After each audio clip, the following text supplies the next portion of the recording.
This topic has been very popular, even though it's very hard to define it, but I'm gonna talk about love today.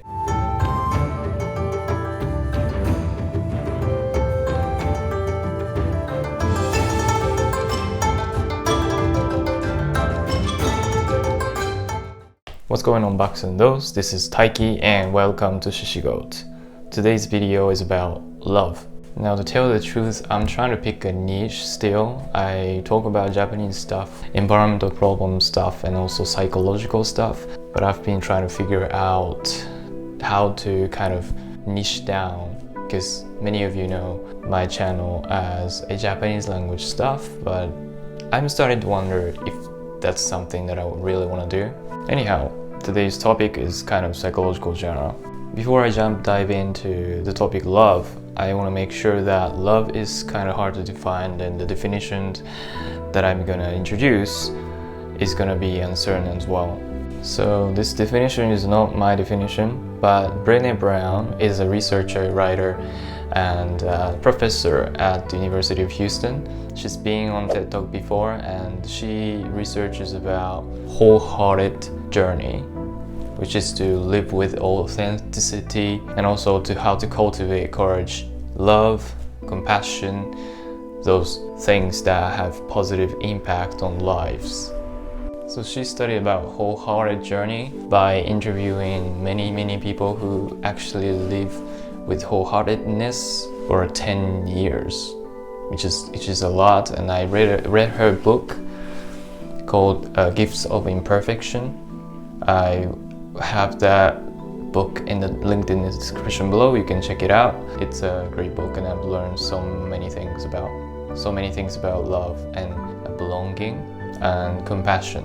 Okay, here's the definition of love. So love can be cultivated rather than make it. We cannot make love. We cannot create love. We can only cultivate, nurture it, just like a tree.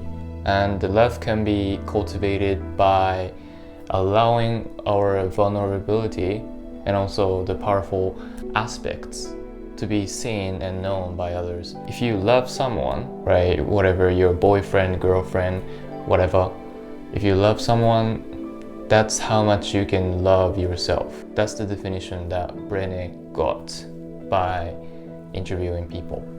As soon as I heard that definition of love, I went, I don't love myself so much, which means I can't love others so much either. That's the expression I get.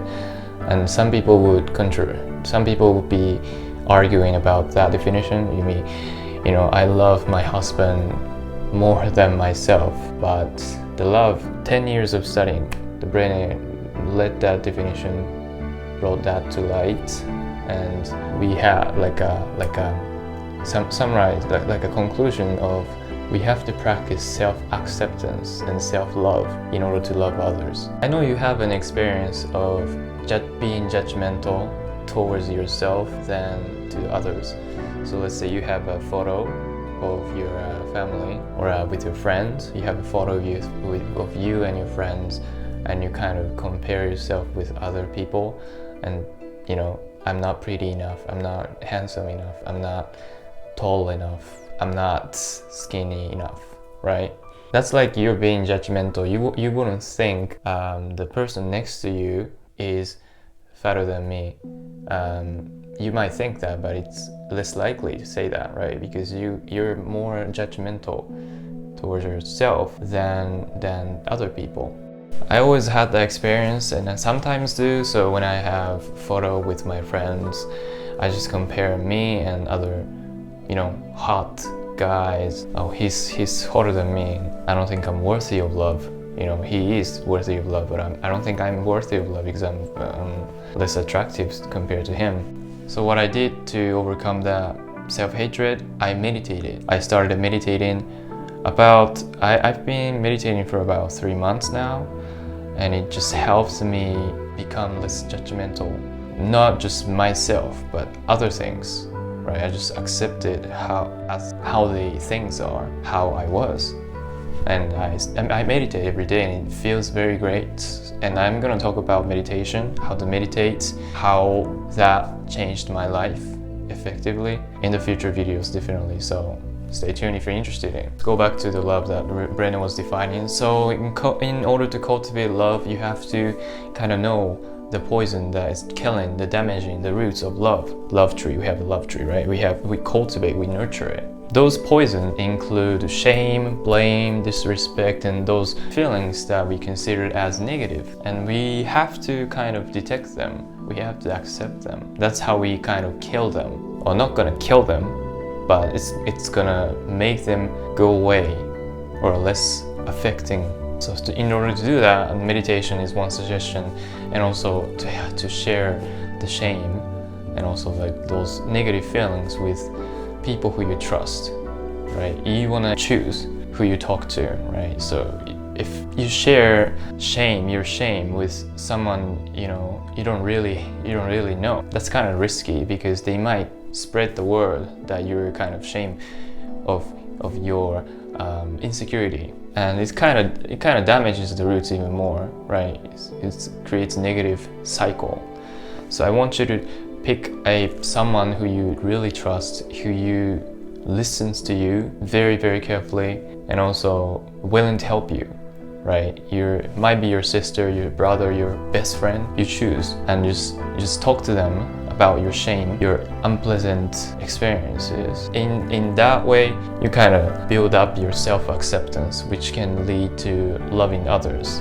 And love is kind of an innate feeling that we biologically seek for, right? Without love, we have harder time living. I had a hard time, trusting people in general, even when they're best friends. But I am willing to share my insecurities now, because I am less judgmental. If I be less judgmental, that means I will have less feelings.